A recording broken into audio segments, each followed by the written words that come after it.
Bonjour à toutes et bonjour à tous, bienvenue dans ce premier épisode du podcast In Shape to Grow. Être en forme pour bien grandir et surtout grandir en tant qu'entrepreneur. Aujourd'hui, sans doute plus que jamais, un entrepreneur doit garder le cap, il doit avoir de l'endurance pour pallier aux aléas de la vie d'entrepreneur.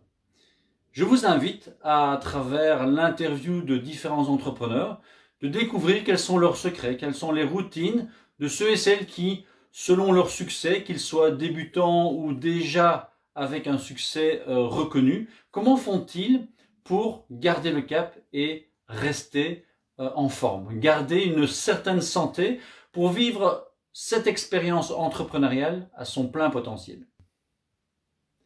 Pour ce premier épisode aujourd'hui, j'ai l'immense plaisir d'accueillir Jean-Philippe Willems, que j'ai eu l'occasion de croiser à de nombreuses reprises quand je séjournais encore en Belgique, et qui est pour moi un exemple, en tout cas, il représente bien le parcours d'un entrepreneur qui a utilisé certaines facettes de son expérience en tant qu'athlète et qui l'a transposé aussi bien au niveau des valeurs humaines que des valeurs de préparation, des valeurs d'endurance, de patience parfois pour atteindre un objectif et d'opportunité en opportunité pouvoir construire un équilibre. Ce que j'ai vraiment retenu de cette interview avec Jean-Philippe, c'est cet aspect d'organisation.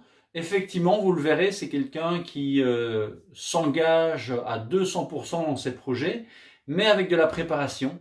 Il n'hésite pas à s'entourer, de préparer chaque action qu'il va faire et de pouvoir avancer et petit à petit grandir en trouvant un équilibre correspondant à ses valeurs. Voilà, j'espère qu'effectivement cette interview, ce premier interview pourra vous inspirer, vous, en tant qu'entrepreneur, futur entrepreneur ou coach indépendant qui cherche également à trouver cet équilibre. Je vous souhaite une bonne écoute. Bonjour Jean-Philippe. Salut David. Comment vas-tu là? Tu réatterris après 5 belles semaines de pause et donc le retour est smooth comme on dit? Le retour est sympa. J'avais hâte de revenir parce que j'avais besoin de me remettre un petit peu dans le mood, de relire quelques bons livres et de me remettre en action auprès des gens avec qui je collabore et auprès de tout ce que je développe dans mon quotidien. Mais c'est clair que 5 semaines, surtout après cette période un petit peu triste qu'on vient de vivre, c'était sûr que les vacances, c'était une priorité pour se ressourcer, surtout à la montagne. Exactement, et c'est ce qu'on va faire aujourd'hui. Donc ce podcast, c'est vraiment pour pouvoir inspirer les entrepreneurs, les coachs, les indépendants à mettre leur santé au cœur de leur business plan, ne plus le mettre en dehors, mais vraiment au cœur. Et là, 5 semaines sur 52 semaines de travail en tant qu'entrepreneur, en tant qu'indépendant, c'est clair que les heures, tu ne les as pas comptées et qu'effectivement, aujourd'hui, c'est important pour redémarrer cette rentrée. Alors, est-ce que tu me permets de revenir sur quelques éléments clés de ta carrière jusqu'à présent? Bien sûr, oui. Alors, tu es né en 1984 et très vite, tu te mets au sport et pour toi, ça a été le cyclisme. Tu as fait, comme tu me l'as dit, toutes les catégories d'âge progressivement avec probablement des hauts, des bas, un peu de sueur à gauche, à droite. Et puis, tu arrives en dernière année de secondaire et donc tu décides de faire des études en éducation physique. Et tout de suite, la vibration de l'entrepreneur se met en route. Donc, tu fais tes études, mais tout de suite, tu te mets au travail et tu débutes dans le monde du fitness. Exactement.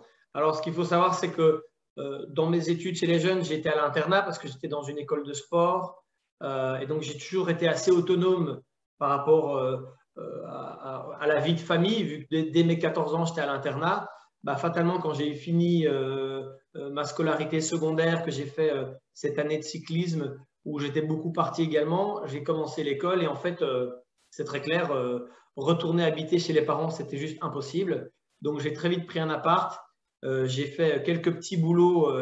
Pour vous dire, j'ai travaillé dans un vidéoclub pendant presque une longue année, quasi tous les soirs de 6 à minuit pour gagner 5 € de l'heure afin de payer mon loyer et de me débrouiller. Et puis, j'allais à la salle de fitness parce que dans mes études d'éducation physique, on commence à faire de la gym. Et quand on est coureur cycliste, on a des grosses pattes, mais on a un petit buste. Et donc, j'avais un gros souci en gymnastique pure, hein, tout ce qui était barre parallèle et compagnie. Donc, je devais me renforcer. Je me suis retrouvé dans une salle de fitness pas très loin de l'école. Et puis, en discutant avec les gens, on m'a demandé si je voulais pas être animateur, moniteur de salle, de bosser un peu. Et puis, j'ai basculé de 5 euros de l'heure à 8 euros de l'heure dans le fitness. C'était un peu mieux. Et puis, un jour, on m'a demandé de faire un remplacement d'un cours collectif qui s'appelle le cycling indoor. Donc, c'est des cours cardiovasculaires sur vélo d'appartement dans une salle avec de la musique. J'ai dit pourquoi pas. C'était pas trop mon délire de faire ce que j'avais déjà vu par le passé parce que je trouvais que pas mal de cours étaient donnés de façon pas très physiologique et encore moins biomécanique. Et donc, j'ai fait à ma sauce des cours de vélo où je faisais des entraînements de vélo à des gens sur un vélo stationnaire avec de la musique, mais complètement à ma manière. Ça m'a plu et je suis passé de 8 euros de l'heure à 25 euros de l'heure. Et ça m'a bien plu, ça a bien marché. Et puis, de fil en aiguille, j'ai rencontré un chouette prof qui avait beaucoup de formation et beaucoup d'expérience sur le sujet, qui m'a vraiment aidé et qui m'a permis de rentrer dans des clubs de fitness de plus prestigieux finalement. Et là, j'ai basculé c'était 37,50 € de l'heure à l'époque pour rejoindre les 1500 francs belges. Et puis voilà, ça s'est fait très vite. En 1 an et demi, j'ai été chercher ça pour avoir, en plus de mes études, un vrai confort financier d'étudiant. Donc là, on sent vraiment la fibre entrepreneur. On voit un peu que tu avais des faiblesses quelque part, tu les as comblées pour tes études, ce qui t'a amené sur des opportunités justement en termes de carrière, de développement professionnel. Des opportunités, on va en parler, parce que clairement, quand on voit un peu ta carrière jusqu'à présent, mais ces opportunités, tu as pu les saisir et aujourd'hui, tu as plusieurs projets, je dirais, en route. Et cette carrière, d'ailleurs, en tant qu'entrepreneur, elle prend aussi un tournant en 2007 lorsque tu crées ta première entreprise, ta première collaboration. Oui, exact. Donc, justement, la personne qui m'a un peu mis sur les rails à travers le monde du fitness et du coach, du cycling indoor, hein, ça a été vraiment ma porte d'entrée dans le monde du fitness. Cette personne-là, je ne sais pas si je peux citer son nom ou pas, Bien David. sûr, bien sûr. Oui, voilà. C'est un gars qui s'appelle Peter Pastein, voilà, qui a quelques années plus que moi et qui est quelqu'un qui est habité par plein de bonnes idées, plein de chouettes choses. Voilà, c'est quelqu'un qui a des grands rêves et qui a toujours fusé à travers des idées, des projets, des choses comme ça. Et moi, je suis plutôt quelqu'un d'action, c'est-à-dire que je n'ai pas forcément des idées ou des grandes lumières, mais par contre, je suis quelqu'un qui est capable de prendre une idée et d'aller au charbon, comme on dit, et de voir si ça passe ou si ça casse. Et je pense qu'on avait trouvé une certaine complémentarité entre ses idées, sa vision, ces choses qu'il avait envie de mettre en place, et le fait de moi simplement lui dire, bon, on va arrêter de parler, on va déjà commencer par faire quelque chose. Et c'est vrai qu'on avait envie, vu qu'en Belgique, c'est un monde assez petit dans le monde du fitness et du sport, hein, tout le monde se connaît. Et comme en Belgique, la météo n'est pas toujours au beau fixe, c'est clair que le fitness a quand même un certain succès auprès des gens et dans la capitale d'autant plus. Et donc, on avait remarqué que dans le monde du fitness, la cohérence des cours collectifs, la manière dont les cours collectifs étaient prestés, manquait un peu de structure et de professionnalisme et encore un peu plus dans le monde du cycling indoor qui nous concernait dès le départ. Et on avait envie d'amener une certaine forme de formation pour pouvoir aider les gens à se professionnaliser et amener des choses assez cohérentes. Et donc, on a lancé une académie de formation. Et on a également remarqué une deuxième chose, c'est que les clubs de fitness avaient tendance à faire les choses un petit peu de façon déstructurée en dernière minute. Et donc, on a proposé des services de gestion de grille horaire de cours et de remplacement auprès de ces clubs-là. Et donc, de ces deux idées sont nées plein d'autres idées, hein, parce que quand on met en place ce type de service, on côtoie des gens, que ce soit des collaborations pour donner des cours, des formations, mais également des clients. Et donc, on a également mis en place un shop en ligne de vêtements, de fitness, de tout un tas de matériaux qui tendaient vers l'indoor cycling et petit à petit vers la notion de triathlon parce que le vélo, la course à pied, la natation, tout ça était un peu lié. Donc, on a mis tout ça en place en 2007 en créant une SPRL à ce moment-là, effectivement. Oui. Voilà, Proud to Be, c'est ça, hein, c'est l'entreprise que tu avais créée. Et alors, donc, ça c'est en 2007, mais en 2009, tu vas faire un petit saut à l'international. Et qu'est-ce qui t'a poussé finalement? Pardon? Qu'est-ce qui t'a poussé alors? Parce que là, on entend tous ces projets, tout ce succès déjà finalement, après quelques années en tant que bachelier en éducation physique. Et finalement, en 2009, tu quittes la Belgique. Alors, je ne sais pas si c'est du succès. En tout cas, c'est des expériences qui m'ont permis de vivre et de m'amuser en chemin. Ça, c'est plutôt sympa. La haute réussite n'est pas encore arrivée à ce moment-là, mais ça m'a déjà permis voilà, de toucher un peu à la gestion de projet, le management d'une certaine façon, la communication, la relation. Et c'est vrai que la personne avec qui j'ai travaillé à ce moment-là avait un peu plus d'années d'expérience que moi et m'a fait lire quelques bouquins, notamment un bouquin que je recommande à tout entrepreneur, c'est le livre Père riche, Père pauvre de Robert Kiyosaki. Et clairement, ce bouquin nous explique un petit peu les différentes façons aujourd'hui de gagner de l'argent. Alors, il y a 4 façons de gagner de l'argent. Hein. Soit je suis salarié et j'échange mon temps contre de l'argent. Soit je suis petit indépendant, comme à l'époque j'étais en tant que coach ou en tant que prestataire de services auprès d'une société, en tant qu'indépendant. Donc, j'échange toujours mon temps contre de l'argent. L'avantage de ce côté-là, c'est que j'ai une certaine gestion de mon temps. Je peux décider, je suis indépendant. Puis après, il y a une troisième façon de gagner de l'argent, c'est de devenir finalement entrepreneur, d'avoir un commerce, d'avoir une entreprise, d'avoir plusieurs entreprises. Et dès qu'on commence à rentrer dans ce cadre-là, on va démultiplier son temps et ses revenus parce qu'on va mettre des projets qui vont être rémunérateurs malgré nous à un moment donné. Quand on est propriétaire d'entreprise, au début, on investit du temps, de l'argent pour lancer une entreprise et après, on peut mettre en place des salariés, une équipe de gens, des indépendants qui travaillent ensemble et avoir des profits sur cette structure qu'on aura mise en place. Et puis, la quatrième façon de gagner de l'argent, c'est d'investir, que ce soit dans l'immobilier, que ce soit dans des actions, que ce soit dans la crypto-monnaie. Aujourd'hui, on parle d'or numérique. Hein. Je sais que ça vient sur le plateau aujourd'hui. Et tous ces cadrans-là sont importants à déterminer. C'est important de savoir où est-ce que nous, on veut aller et où est-ce qu'on se trouve dans tout ça. Et effectivement, en 2007, on a lancé ce projet, mais ça faisait déjà un petit moment qu'on y bossait. Et voilà, moi, j'étais encore fort jeune.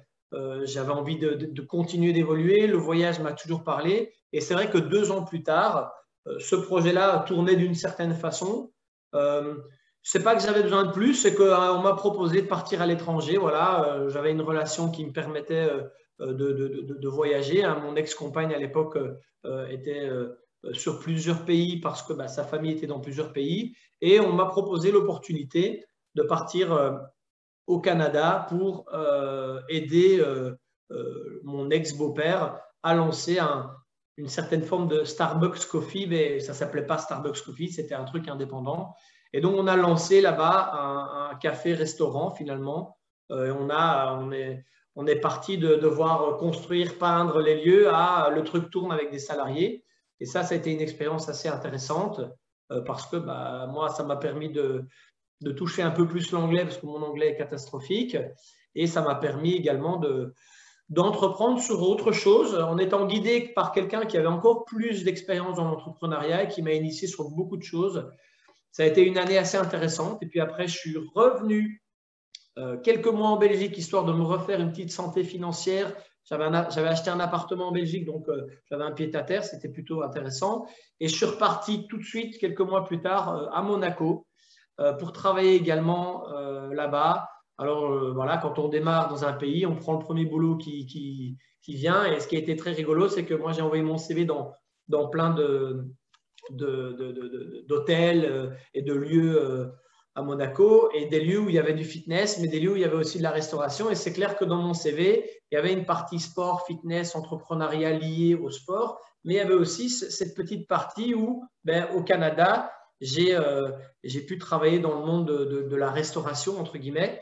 Et en fait, j'ai été à un entretien d'embauche où quelque part, c'était dans un hôtel, le Métropole à Monaco, et je pensais que j'allais avoir un job dans le monde du fitness, mais en fait, pas du tout. C'était un entretien pour la restauration.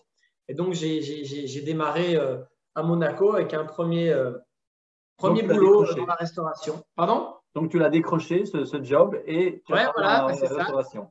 Et puis, en parallèle, j'ai eu un pied au Tennis Country Club où là, j'ai travaillé dans le fitness, j'ai donné des cours d'indoor cycling et dans d'autres clubs également dans la région. Et voilà, pendant une année, j'ai fait ça là-bas. Puis, je suis revenu en Belgique parce que voilà, les histoires de vie se terminent à un moment donné. Je suis revenu. Et puis là, j'ai repris pas mal d'activités en Belgique également. Oui. Dans le cycling, et en parallèle, en 2011, tu te lances un nouveau défi personnel, le triathlon. Ouais. Tu en as parlé tout à l'heure avec la création de Proud to Be. Vous êtes un peu sorti du cycling uniquement et vous êtes allé sur des vêtements et le domaine de la natation également. Et donc en 2011, tu te lances ce défi, ton premier triathlon. Exactement. Alors, ça s'est passé de façon très naturelle. Je suis revenu en Belgique. J'avais besoin de me refaire une santé. J'avoue que j'avais pris quelques kilos entre le Canada et Monaco, même si je fais toujours un peu de sport, c'était moins intense que par le passé. Donc, je m'étais dit, je me refais une santé. Puis quand on est célibataire, c'est toujours la même chose. On perd un peu de poids, on se remet, on se refait beau. Ça fait partie du jeu, c'est comme ça.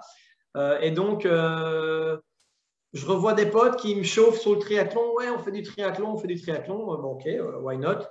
Et donc, je me suis mis un peu à me réentraîner de façon structurée, mais dans le pur amusement. J'ai fait un premier triathlon, un quart de triathlon. Ça s'est plutôt pas trop mal passé, sauf en natation, parce que je n'étais pas du tout à l'aise dans l'eau vive, dans un peloton de 500 personnes. Je vous prie de croire que quand il y a le coup de feu et qu'à 500 on part dans un lac, déjà tout seul dans un lac, tu n'es pas à l'aise parce que tu ne sais pas ce qui se passe en dessous. Et puis là, quand il y en a 500, c'est encore vachement stressant. Donc, c'est clair que c'est un bon exercice qui m'a fait sortir de ma zone de confort parce que ça faisait un petit moment où je n'étais pas sorti de ma zone de confort. Et donc, j'ai pu faire ce premier triathlon. Ma natation était catastrophique, mon vélo était excellent et ma course à pied était correcte. Et comment tu as fait alors au niveau, petite parenthèse, au niveau natation, tu as pris des cours, tu t'es débrouillé seul, comment tu as fait pour progresser aussi bien au niveau mental que physique? Nager, je savais nager. Hein. J'ai quand même fait des études d'éducation physique, donc entre-temps, on avait quand même des temps à faire, mais c'était qu'en piscine. Donc, nager, je savais nager. Je n'étais pas un très bon nageur, mais je me débrouillais pas mal. Donc, effectivement, ce que j'ai fait pour progresser en natation par la suite, j'ai pris des cours de natation. Effectivement, je me souviens avec ma compagne actuelle, Caro, on allait à 6h15 du matin dans un chouette club de fitness avec une belle piscine. Et on avait un prof qui venait, Alain Ptac, hein, peut-être que parmi vous, il y en a qui le connaissent si vous regardez ce petit podcast. Champion de Belgique d'ailleurs. Tout à fait, voilà, qui nous a entraînés comme il fallait pour acquérir de la technique, de l'aisance. Et après, être à l'aise dans un peloton en natation, c'est juste faire des courses. Et, voilà. Bien sûr, mais tu as mis la technique justement suffisamment au point pour justement ne plus avoir cette problématique.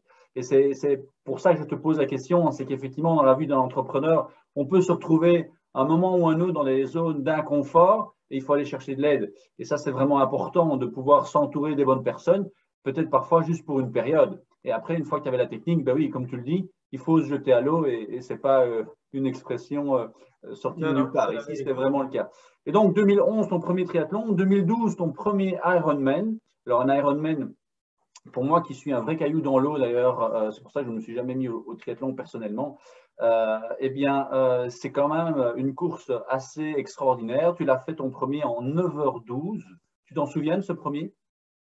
Ouais, donc d'abord 2011, effectivement, j'ai fait un quart et puis j'ai fait dans la même année un demi-Ironman. C'est important de préciser. Et si jamais parmi vous, il y en a qui veulent se challenger, sachez que mon premier demi-Ironman, j'ai fait 100% de la natation à la brasse, quasi tête hors de l'eau. Donc, il n'y a pas de gêne à nager à la brasse sur un demi-Ironman, à la brasse, tête hors de l'eau. Je n'avais pas le bonnet avec les fleurs dessus comme mamie à la piscine, mais clairement, je l'ai fait comme ça. Et puis, dans l'enthousiasme, je n'avais pas regardé. Voilà, je suis quelqu'un qui a parfois tendance à agir avant d'analyser. Et c'est clair que l'entrepreneur, ça peut être une qualité, mais c'est aussi parfois un défaut. Et là, pour le coup, ça a été un défaut parce que sur ce demi-Ironman-là, j'ai agi voilà, avec beaucoup d'enthousiasme, j'ai fait ma course et tout. Sauf que je n'avais pas lu correctement le plan du parc à vélo de départ et du parc à vélo d'arrivée. Donc, j'ai fait les 90 km de vélo. Et en fait, je croyais que j'allais déposer mon vélo là où je l'avais pris. Sauf que le parc d'arrivée, c'était à un autre endroit. Donc, il fallait faire un tour, 2 tours, 3 tours. Et au 3e tour, il fallait aller plus loin. Sauf que moi, j'étais reparti pour aller au parc à vélo derrière. Donc, au lieu de faire 90 km, j'en ai fait 115. Bon, voilà. Et après, j'ai fait les 21 km. Donc, voilà. Donc, cette course n'a aucun sens d'un point de vue chrono, temps, place, parce que voilà, c'était que expérimental, mais je me suis bien amusé. Mais vu que j'avais fait plus de kilomètres à vélo et que j'étais tout à fait à l'aise de gérer ça, je m'étais dit, bah, l'année prochaine, tu sais quoi, il n'y a pas de problème, on va faire un Ironman complet. Moi, je suis issu du cyclisme, donc j'étais habitué à faire des séances de vélo de 150, 160, parfois 180 km, même en course. Donc, clairement, un Ironman, le challenge, c'était le marathon derrière. J'avais déjà fait un marathon, j'en ai pas parlé avant, mais avec Peter Pastel, justement, mon associé de l'époque, il m'avait challengé sur un marathon en 2006, je crois, ou 2005, ou 2007, je ne sais plus. Et j'avais fait un marathon déjà en 3h10 ou 12, je ne sais plus. Et bon, voilà, j'en avais déjà fait un. Et donc, en 2012, j'ai fait cet Ironman. Clairement, 9h12, je ne m'y attendais pas. Voilà, moi, je m'étais entraîné pour être dans un timing de 9h30, 9h40. 9h12, ça a été incroyable. J'ai vécu cette course.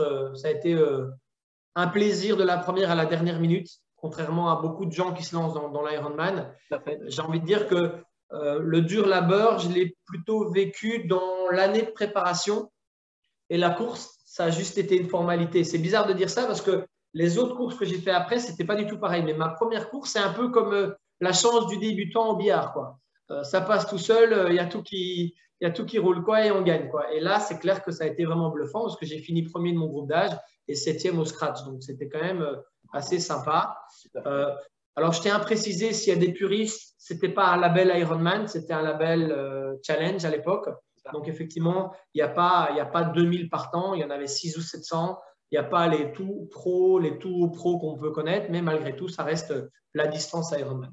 C'est ça.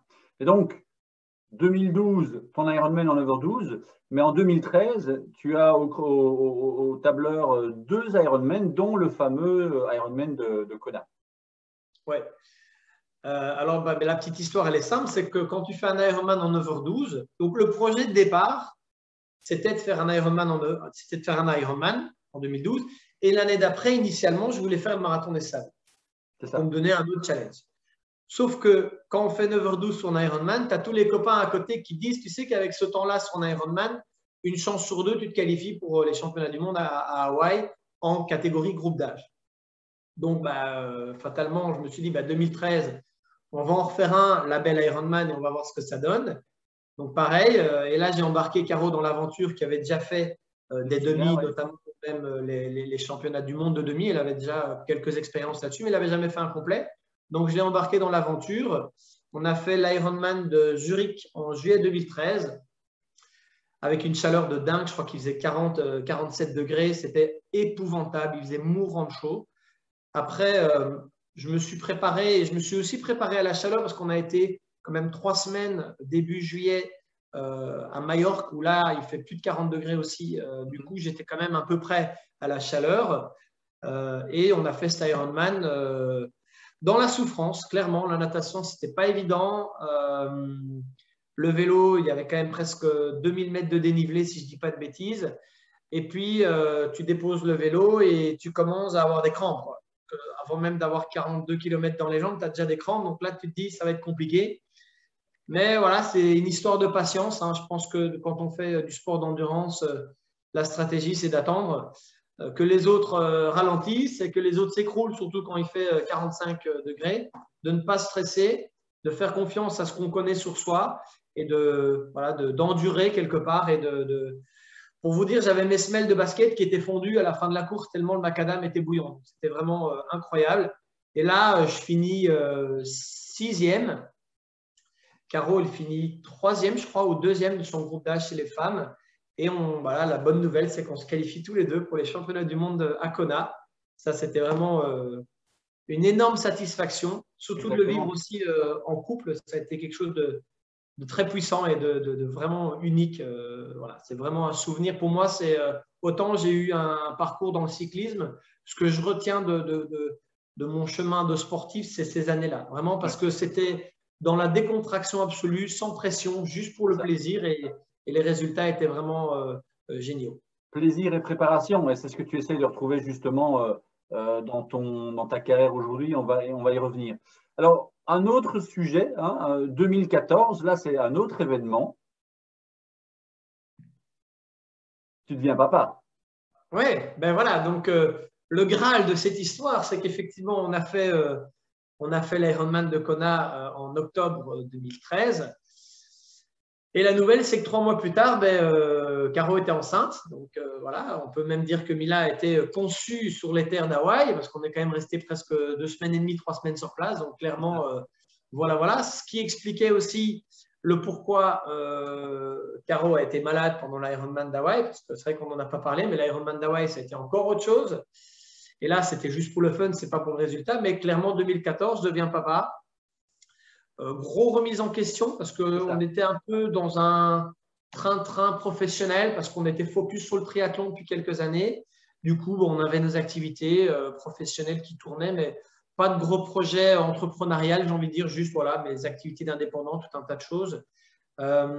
Et donc, à l'arrivée de Mila, qui est pour moi la première et dernière, parce que je n'ai pas d'autres enfants, mais ma compagne en a déjà 3 d'un premier mariage, donc ça fait 4 en tout. Et quand on a 4 enfants à la maison et quand on est indépendant et qu'on travaille dans différents endroits et qu'on a différentes choses en même temps et qu'il y a un petit bébé qui débarque, c'est clair, ça remet un peu les pendules émotionnelles, les pendules professionnelles, les pendules de vie, les choix sur le tapis. Et quelque part, on s'est remis en question sur plein de choses. Et donc, moi, j'avais envie de moins courir dans tous les sens de par mes activités. Je travaille dans plusieurs endroits, le fitness. J'enseigne également en milieu scolaire. Voilà, je faisais vraiment…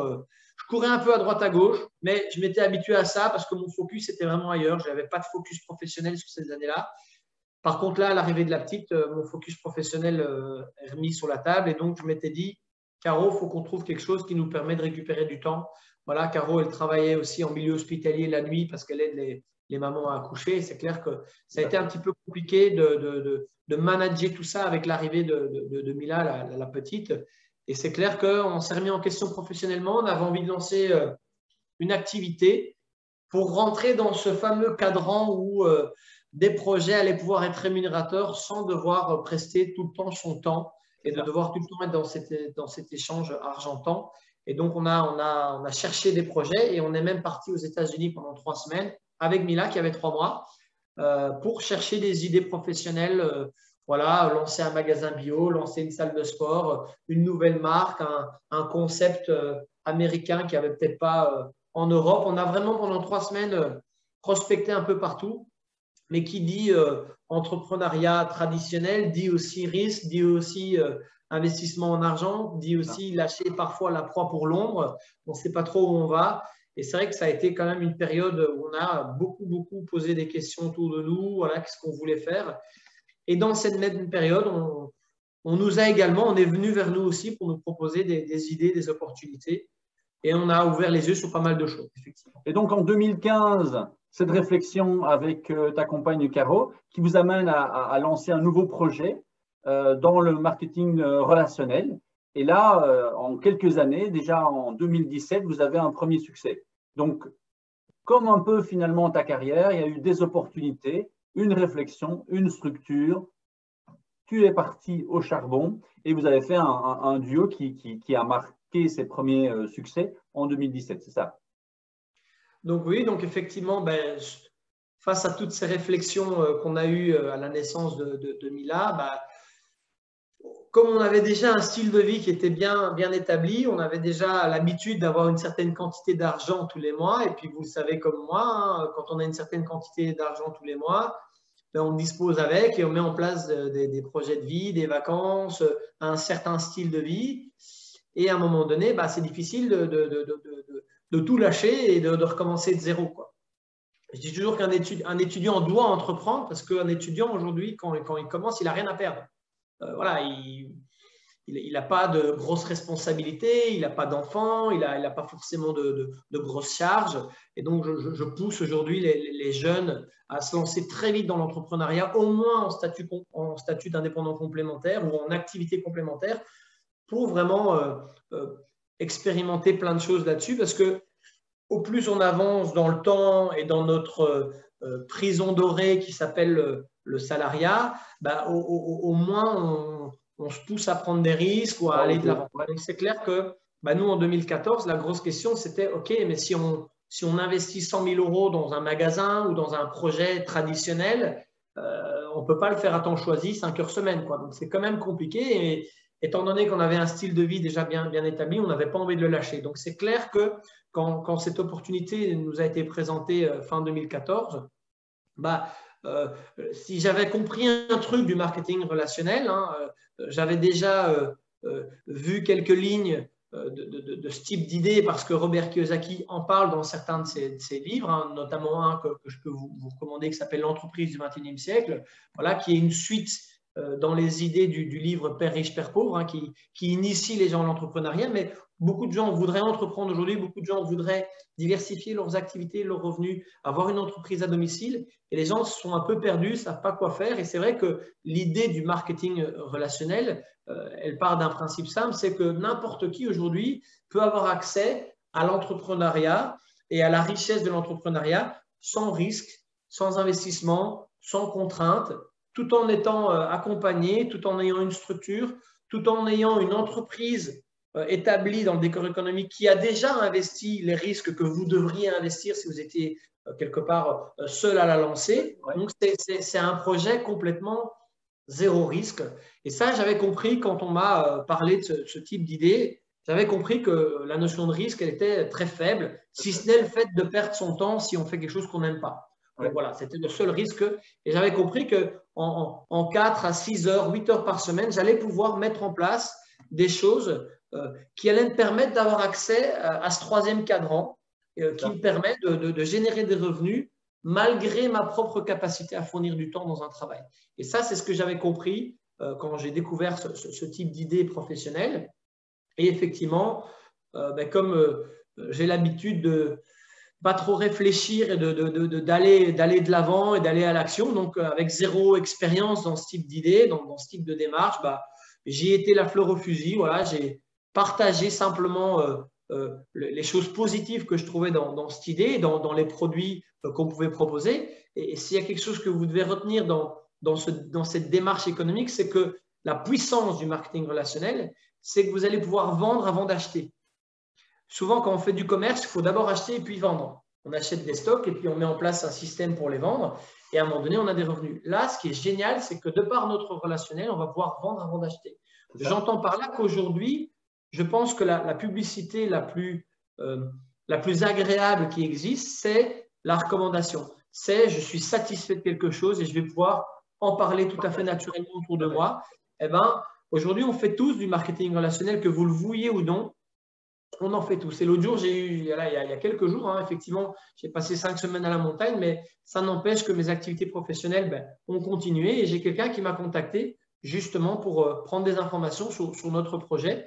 Et cette personne-là m'a dit de façon très naturelle, j'en ai marre de recommander les produits de magasins où je vais et au final, ça ne me rapporte rien. Or, aujourd'hui, on est dans un monde de relations. Oui, ces relations ont été un peu digitalisées, mais malgré tout, aujourd'hui, les gens aiment bien recevoir un bon conseil, une bonne idée, de vivre une bonne expérience, avoir une recommandation. Voilà, nous, on a fait des travaux dans la maison. On a mis en place 2 annexes, notamment où il y a nos bureaux, où il y a nos cabinets de kiné pour ma compagne. Je suis super content des services que j'ai eus de cette entreprise. J'en ai parlé à plein de gens. J'ai plein de gens qui ont appelé cette entreprise pour faire les mêmes travaux chez eux. Quelque part, on fait ça tous les jours. Le marketing relationnel est né dans cette idée-là et dans ce constat-là que la pub du bouche à oreille, c'est celle qui est peut-être la plus exploitée aujourd'hui. Et donc, on peut vendre avant d'acheter. Et ça, c'est vraiment le secret de ce type d'idée. Surtout que là, vous avez ce relationnel, ce côté humain qui est très important pour toi et pour Carole, puisque vous venez d'un marché qui est déjà que ce soit la kinésithérapie ou toi, les cours collectifs ou le fitness, il y a une relation humaine qui est importante et une entreprise ou en tout cas un projet qui est cohérent avec vos valeurs. Donc ça, c'est vraiment des éléments essentiels pour vivre finalement de sa passion et comme tu l'as dit, de pouvoir gérer son temps et ses activités un peu plus indépendamment. Ouais. Et donc, effectivement, pour en revenir, je te coupe juste une seconde, David, pour en revenir à ta question de 2 ans plus tard, on a eu une première visibilité avec un certain succès. C'est clair qu'on a collaboré avec une entreprise française qui proposait des produits dans le domaine de la santé, de l'alimentation, de l'hygiène de vie, voilà, le sport, l'équilibre auprès de la famille, la cuisine. Il y a tout un tas de chouettes choses qui tournent autour de ces solutions-là bien-être. Mais on a collaboré avec une entreprise française qui n'était pas développée en Belgique et quasiment pas dans d'autres pays que la France. Et donc, ça a été un challenge aussi de lancer ça en Belgique. C'est ce qui m'a attiré au départ aussi. C'est toujours gai d'être porteur de quelque chose de nouveau que personne ne connaît. Et donc, on a également essuyé certains plâtres parce que, voilà, une entreprise française développée par des Français, ce n'est pas forcément la même mentalité qu'en Belgique et encore moins qu'à Bruxelles, dans un quartier européen où c'est multiculturel, où les approches et les communications sont tout à fait diverses. Et donc, on a mis en place beaucoup de partage. On a partagé autour de nous ces chouettes idées autour de l'alimentation, autour de la santé et autour d'une activité professionnelle. Et très naturellement, on a pu rencontrer beaucoup de personnes qui étaient à l'écoute. Et c'est vrai que de par nos premiers métiers, voilà, la santé, ça parle à tout le monde. Je pense qu'aujourd'hui, si vous posez la question autour de vous, comment vont les gens, soit ils se plaignent de leur santé, de leur surpoids, de leur mauvaise énergie ou humeur, soit ils se plaignent de leur portefeuille. Si vous avez une chouette idée santé à proposer, voilà, vous avez quelque chose à proposer. Et si vous avez une chouette idée financière à proposer, vous avez également quelque chose à offrir. Ça a été notre démarche. On l'a fait de façon régulière, mais on l'a fait aussi, et ça c'est très important ce que je vais dire, c'est sans attendre quelconque résultat. Parce que quand on démarre un nouveau projet, on est novice, on est nul, on n'est pas bon, on est maladroit, on essaie des choses. On ne peut pas espérer des résultats rapides. C'est impossible. Que ce soit dans le sport, que ce soit dans l'entrepreneuriat, que ce soit même vous devenez papa, vous n'avez jamais eu d'enfant, vous découvrez la vie de parents. Peu importe ce que vous allez démarrer dans la vie, on n'est pas des experts. Alors oui, on peut étudier des années et des années, on peut lire 10 000 livres, on peut se former, on peut acquérir des connaissances, des compétences. Et c'est important, il faut le faire. Mais malgré tout, entre ce qui se passe sur le terrain et ce qui est écrit dans les livres, il y a quand même encore un petit chemin. Et donc, on doit s'exposer, on doit expérimenter des choses et on ne peut pas attendre des résultats rapides, de succès en tout cas. On passe par des échecs, on passe par des petits succès et puis de nouveau des échecs et des succès un peu plus grands et puis de nouveau des échecs. Et ce sont des montagnes russes. Et en fait, ce qui compte, c'est de garder le cap et d'avoir un objectif bien clair et bien établi. Et ça, c'est vraiment important. Moi, j'avais un objectif très clair, très établi. J'avais envie, à un moment donné, vraiment de pouvoir avoir des revenus qui ne sont pas liés à mon temps pour pouvoir récupérer du temps, pour que Caro n'ait plus besoin d'aller la nuit aux accouchements, pour que j'ai plus besoin de courir de club de fitness en club de fitness, même si j'aime ça et que je le fais toujours aujourd'hui parce que ça me plaît, que je n'ai pas envie de lâcher ces activités. Je le fais beaucoup moins. Je le fais moins dans un besoin financier, je le fais plus dans un plaisir. Et du coup, ce que je fais, je le fais encore plus avec passion.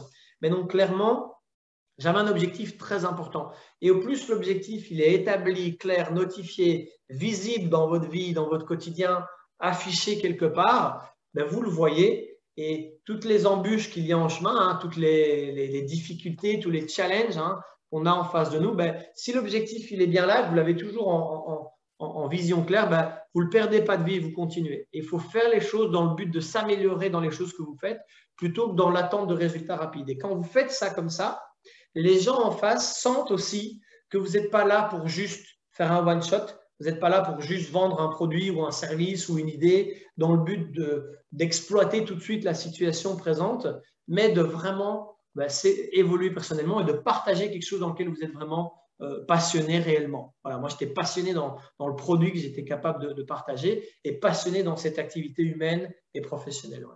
Clairement, et c'est intéressant ce que tu viens d'expliquer parce que je voulais justement pour pouvoir inspirer d'autres entrepreneurs ou d'autres coachs ou d'autres personnes qui éventuellement cherchent à se lancer dans une activité d'entrepreneur, Je voudrais maintenant passer un petit peu à ce qui, on l'a entendu, ce qui te permet d'avoir un équilibre au niveau de ta santé en tant qu'entrepreneur.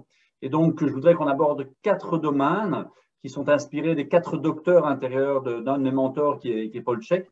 Donc, il y a Docteur Bonheur, et ça, tu viens finalement de l'expliquer, c'est ce qui te porte vers l'avant, c'est ce qui te permet justement d'aller au-delà des obstacles, d'être patient à certains moments, de sortir de ta zone de confort dans d'autres.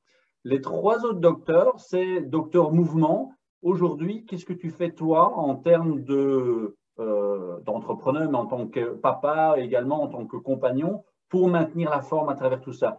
Ton entreprise te permet de maintenir un niveau d'entraînement élevé. Comment tu fais? Mais ce qui est sûr, c'est que, ce n'est pas toujours facile à respecter ce que je vais dire là. Même moi-même, je ne suis pas toujours à 100% aligné avec ce que je vais expliquer là. Mais clairement, il faut toujours distinguer dans sa vie perso, soi-même, qui je suis, ce que j'ai besoin, ce que je n'ai pas besoin. Voilà, mon moi intérieur, il faut le connaître, il faut savoir ce qu'on a besoin. C'est peut-être égoïste, mais c'est important parce qu'on doit exister à travers qui on est, ce qu'on veut et avancer. Donc ça, c'est sa vie perso. À côté de ça, il y a la vie de couple, hein, si on est en couple en tout cas. Et ça, c'est un moment dans sa vie, voilà, c'est quelque chose à mettre en place, à entretenir, à fédérer aussi, c'est important. Il y a la vie de famille, là, s'il y a des enfants, voilà, ça doit être distinct. Et puis, il y a la vie professionnelle. Et souvent, l'une prend l'autre sur l'autre, ou c'est pas clair, ou finalement tout est mélangé, et on sait pas, on s'y retrouve pas. On s'oublie parfois, ou on oublie l'autre, on oublie la famille, ou on oublie tout et on pense que au boulot. Et c'est clair que ces étapes-là, ces phases-là, tout le monde passe par tout ça, tout le monde mélange ça, voilà, moi le premier. Et c'est clair que moi, je suis un sportif de nature. C'est ce qui m'a toujours fait avancer dans mes choix et dans ma vie. C'est ce qui m'a toujours fait du bien. Et puis parfois, on oublie ça aussi. Moi, je sais que quand je me suis mis à fond dans ce fameux projet, je me suis oublié dans tout ça finalement. Le côté sport, je l'ai diminué. On avait voilà, les enfants, le triathlon, on a fait 5-6 années de façon très intense. Les enfants ont commencé à grandir. Eux ont pris la relève sur le sport. Ils ont fait beaucoup de triathlon aussi. Voilà, ça suit beaucoup. Et notre focus a été sur la vie de famille et sur la vie pro. Et on a oublié un peu parfois sa vie perso à travers le sport et nos besoins personnels. Et on a même oublié parfois un peu la gestion de couple. Et c'est clair que j'ai eu dans mes 2, 3, 4 premières années, je me suis oublié et j'ai pris du poids. Clairement, j'ai pris potentiellement 10-12 kilos parce que je passais de 15-20 heures de sport par semaine à 2, 3, 4 maximum. Et quand ton corps est habitué à en faire 15-20 et qu'il passe à 2-3 heures, et puis comme vous le savez, la vie d'entrepreneur, c'est aussi la vie de resto parce que tu fais beaucoup de rendez-vous dans les restaurants. Voilà, tu as besoin de décompresser, tu vis dans tous ces plaisirs-là aussi. C'est un chemin aussi. Hein, voilà, de par le passé, hein, les gens qui avaient une certaine réussite, en général, ils avaient une certaine corpulence aussi, hein, quand on lit un peu les livres d'histoire. Et donc, ça m'est un peu arrivé aussi. Et c'est clair que ça fait déjà un petit moment maintenant que je me remobilise davantage. Et c'est clair que c'est très important pour avoir les idées claires de bouger, quoi, de s'oxygéner, de prendre l'air. On ne peut pas réfléchir clairement, on ne peut pas agir clairement si on n'a pas un minimum d'activité physique à travers le mouvement et aussi à travers l'alimentation et tous les axes liés à la santé auxquels on peut avoir accès aujourd'hui. Tout à fait, c'est important ce que tu viens de dire parce que évidemment ici, ceux éventuellement qui écoutent cette interview se disent oui, il était sportif au départ, il a eu sa carrière, donc c'est normal d'avoir un entrepreneur avec une bonne santé.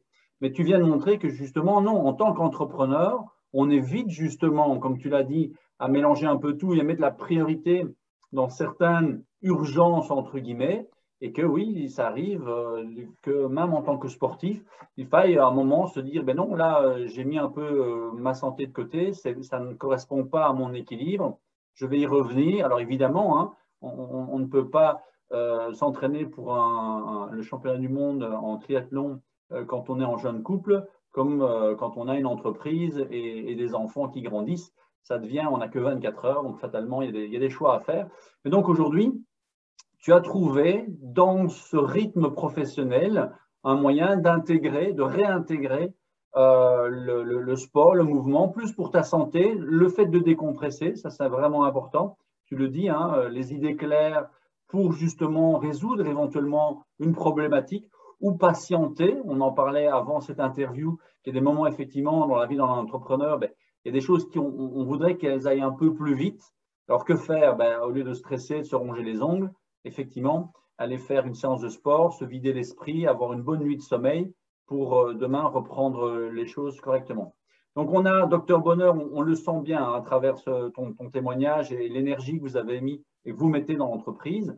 Docteur Mouvement, docteur Menu, tu en as parlé, hein, l'alimentation est élémentaire, aussi bien au niveau du poids, clairement, mais voilà, pour ceux qui nous écoutent, peut-être les liens sont moins faciles, mais l'alimentation, ce n'est pas simplement la silhouette. Comment tu vas organiser toi, ton alimentation et quelle est pour toi l'importance de l'alimentation en dehors de ton business, mais dans la santé d'un entrepreneur? Ben, c'est comme ça rejoint ce que je disais sur le mouvement, un minimum de mouvement en tout cas. Comme tu l'as dit, hein, on ne doit pas faire 10-15 heures de sport par semaine, mais 3-4 fois par semaine, une demi-heure, c'est déjà, j'ai envie de dire, excellent pour le cerveau, pour la santé, pour les muscles, pour la mobilisation et tout ce qui va avec. Et quelque part, l'alimentation se rejoint. On ne doit pas devenir des moines face à notre alimentation. On ne doit pas adhérer de façon obligatoire à des mouvements alimentaires extrémistes. Hein. On doit pouvoir avoir une certaine cohérence par rapport à qui on est et ce qu'on veut. Mais je pense que voilà, qui dit déséquilibre dit équilibre ou rééquilibre. Et c'est clair qu'aujourd'hui, ben, on a des hauts et des bas dans notre quotidien alimentaire et on doit avoir accès à la bonne compétence et la bonne information pour pouvoir rééquilibrer aussi ces périodes parfois un petit peu où l'alimentation nous fait défaut. Et c'est vrai que moi, c'est un petit peu mon cheval de bataille. Je suis quelqu'un qui a un métabolisme très, très lent.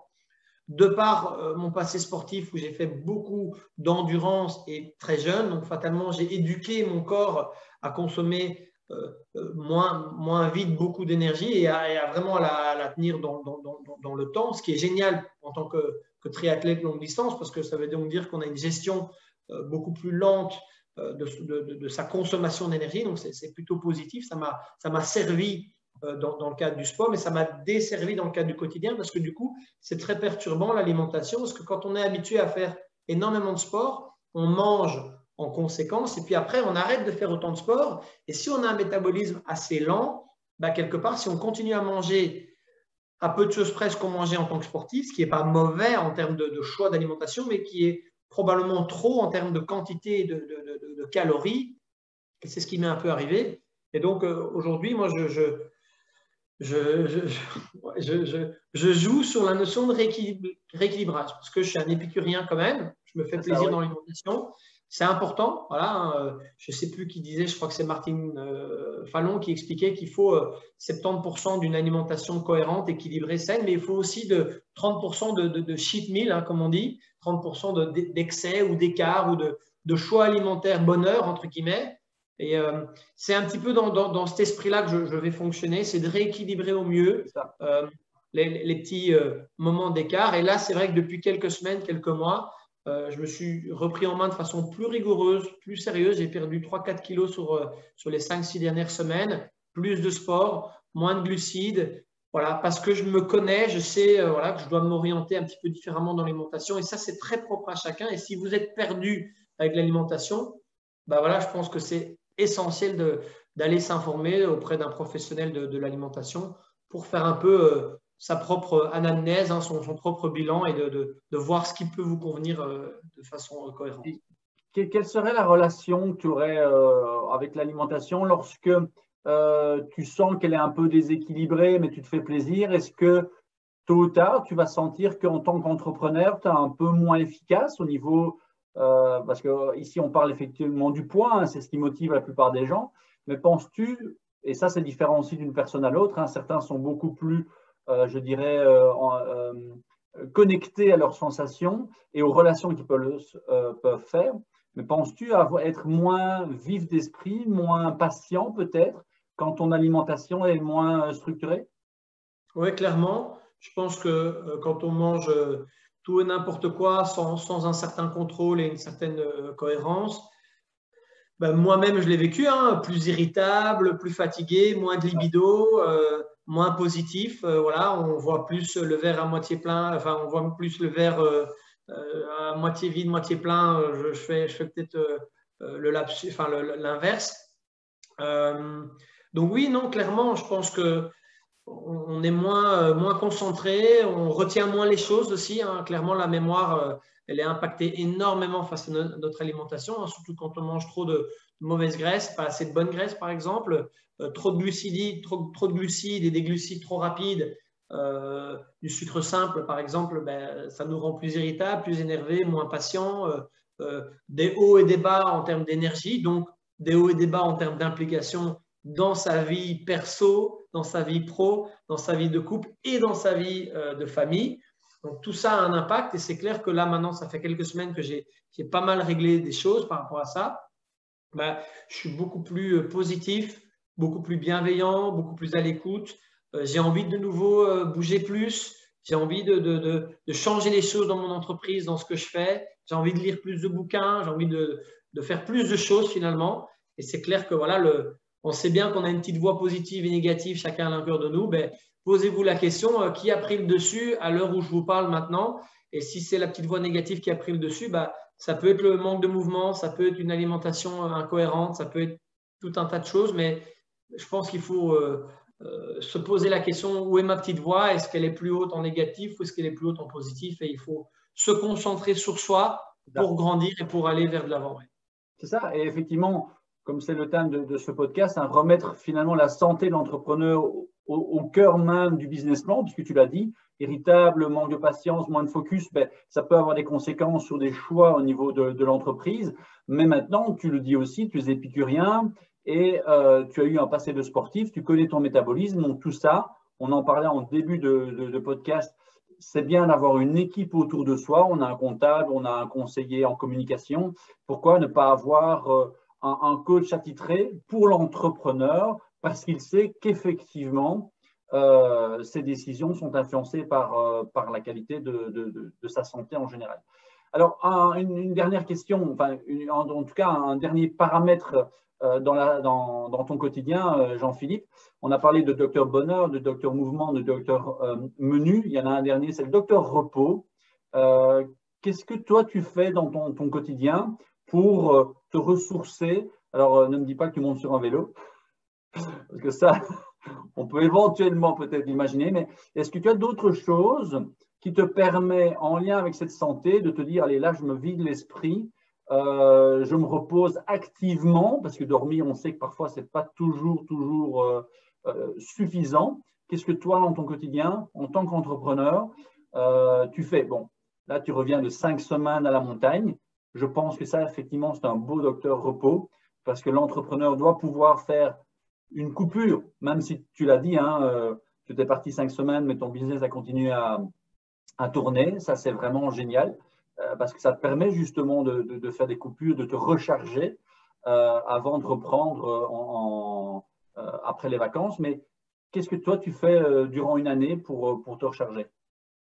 Ben, tu l'as dit, hein, en période normale, nous, on a l'habitude de déconnecter toutes les 3, 4, 5, 6 semaines. Alors, oui, ça peut être partir en week-end à l'étranger ou en voyage plus longtemps, mais ça peut être aussi faire une petite nuit d'hôtel à la ville à côté de la vôtre et de couper un peu ou voilà, je sais pas, aller faire du camping, voilà, de sortir de son milieu quotidien et de juste aller ailleurs quelques heures, quelques jours, j'en sais rien. Ça, c'est quelque chose que nous, on pratique beaucoup avec Caro, c'est de sortir, voilà, même un resto en couple, loin de la famille, loin du boulot, loin du stress, et de juste décompresser avec ce genre de petits moments. Je pense que c'est très important de trouver ce qui nous convient, hein, et de le faire, parce que beaucoup de gens savent ce qu'ils ont besoin, mais ne le font pas parce qu'ils ne se permettent pas de le faire, parce qu'ils pensent que du coup, ils pensent à eux et ils en oublient les enfants ou le boulot ou ceci. Je pense que c'est important de savoir ce qui nous fait plaisir pour déconnecter, pour se reposer mentalement, physiquement. Et voilà, ça c'est une première chose que nous, on fait beaucoup. Et la deuxième chose que moi, je fais à titre perso, c'est que Et alors, ma compagne rigole toujours quand je lui dis ça, mais j'aime bien ne rien faire. Alors, il y en a qui appellent ça de la méditation. Moi, je n'appelle pas ça de la méditation parce que quand je ne fais rien, je ne suis pas occupé à me mettre dans un état second ou dans un focus dans quelque chose. Non, j'aime bien juste contempler le fait de ne rien faire, de voir passer le temps lentement. Et d'ailleurs, souvent, quand on part en vacances, avec une famille et tout, on est tout le temps occupé, on fait plein de choses chaque jour et tout. Et chaque année, ma compagne rigole parce que je lui dis, les 2 jours avant de reprendre le boulot, je ne vais rien faire.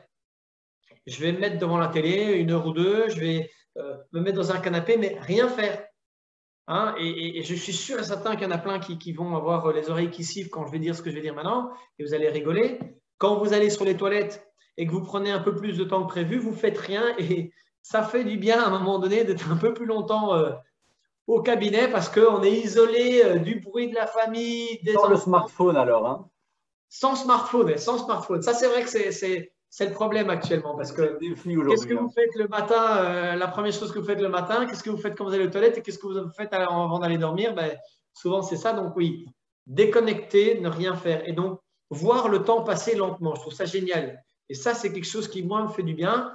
Et dans des journées où j'ai des moments de creux, ça m'arrive, hein, il ne faut pas que ma femme m'écoute maintenant, mais ça m'arrive de me mettre dans la voiture, d'attendre un quart d'heure, de ne rien faire. C'est pas dormir, c'est pas, je ne sais pas vous expliquer, mais rien faire. Et voir que les minutes ne passent pas si longtemps, ne passent pas si vite que ça. Ça, c'est quelque chose que moi je fais, qui me fait du bien, qui me permet de repartir de bon pied et d'aller à mes occupations et d'être en forme. Je ne sais pas si ça répond à ta question et si c'était à la hauteur de tes attentes, mais rien faire.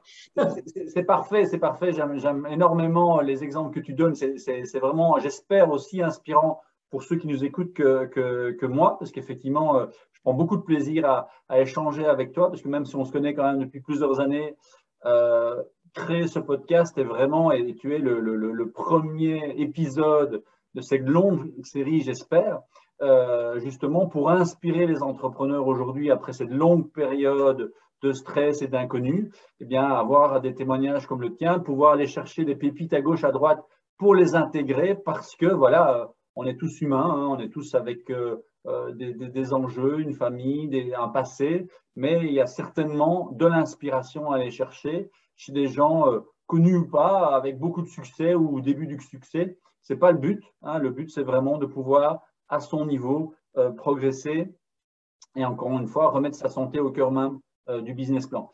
Et donc, Jean-Philippe, pour terminer cette interview, avant de savoir un peu où on peut te retrouver après cette interview, si tu devais donner un conseil aux entrepreneurs lorsqu'ils ont un petit coup de mou, lorsqu'ils sont dans une période de turbulence, on en parlait avant le début de cette interview, en ce moment, il y a une petite période de turbulence dans ce que vous vivez au niveau de l'entreprise, et donc, vous devez patienter. Donc, quel serait, toi, le conseil que tu pourrais donner aux entrepreneurs qui vivent une période de turbulence, d'angoisse ou un peu plus difficile?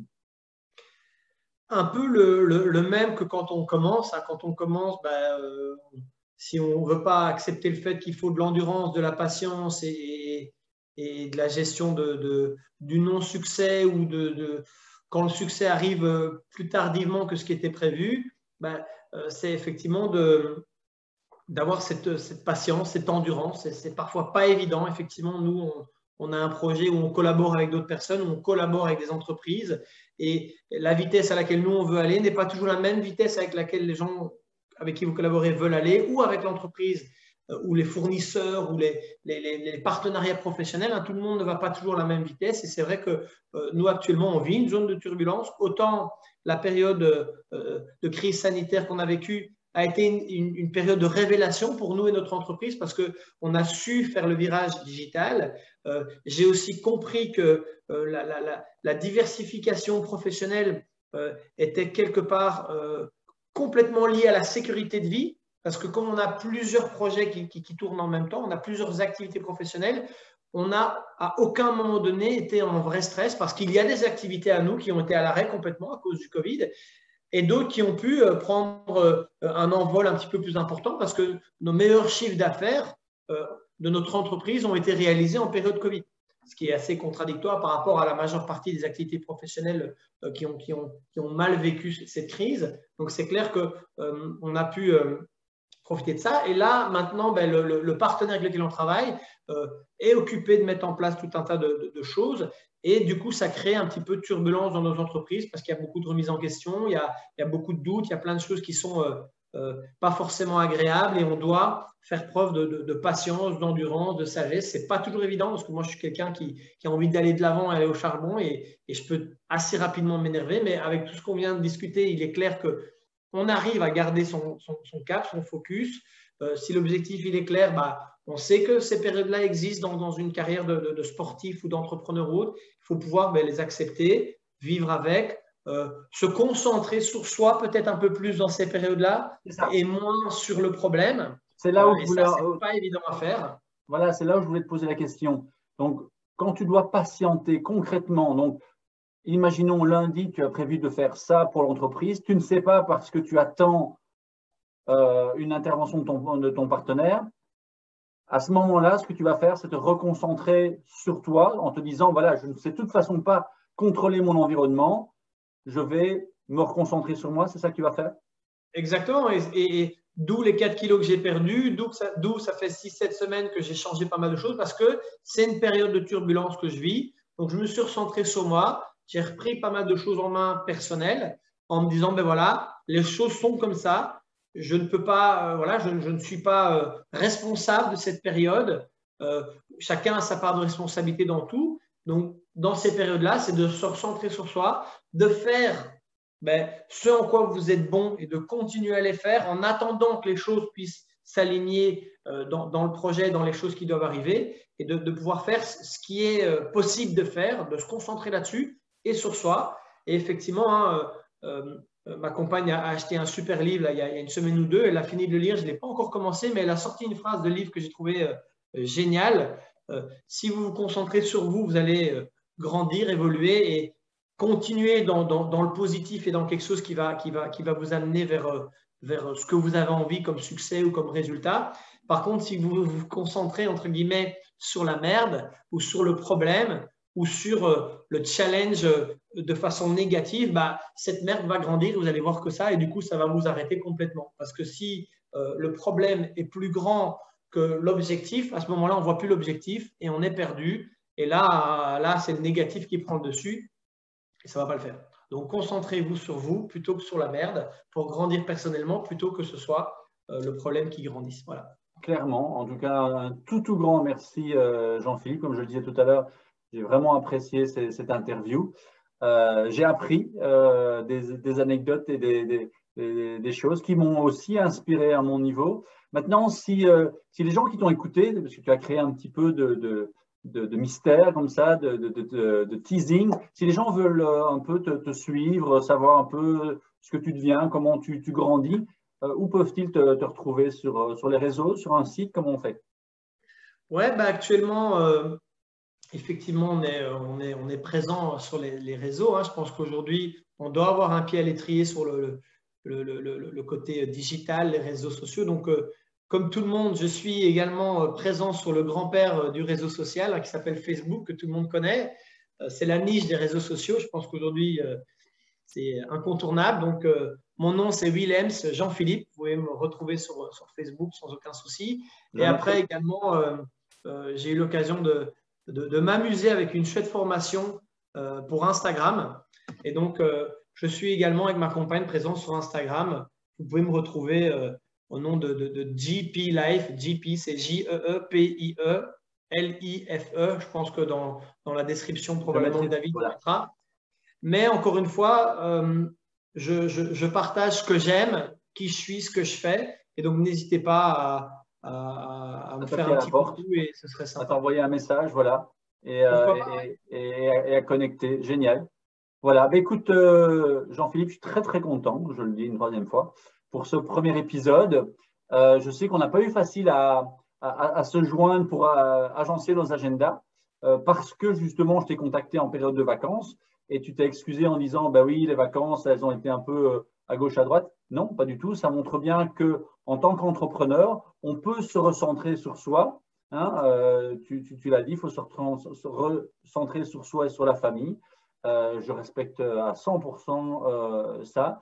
Moi, ça me tenait à cœur de pouvoir te faire cette interview avant la rentrée, avant le lancement du podcast. Mais dans l'entrepreneuriat, on peut toujours avoir ce qu'on veut. Donc, si ce n'était pas possible, ben, voilà, il y avait un plan B. Mais en tout cas, un tout grand merci. Et, merci à toi. Pour moi, c'était une première expérience aussi. Je n'ai pas l'habitude de faire ce type d'interview, hein, surtout que je suis assez timide dans tout ça. Donc, c'est clair que c'était une première et j'ai très bien vécu tout ça. En tout cas, je te remercie de ta confiance et puis j'espère que ça pourra inspirer des personnes à avoir envie de mettre un doigt dans l'orteil de l'entrepreneuriat perso, pro ou sportif à ce que vous voulez faire dans vos challenges de vie. En tout cas, je vous pousse à le faire. Ce n'est que des bonnes expériences. Ouais, eh bien, c'est parfait. Donc, à toutes et à tous, je vous donne rendez-vous la semaine prochaine pour un deuxième interview tout aussi inspirant. Et d'ici là, prenez soin de vous. Merci beaucoup, David. Ciao à tout le monde. Ciao. Bye bye.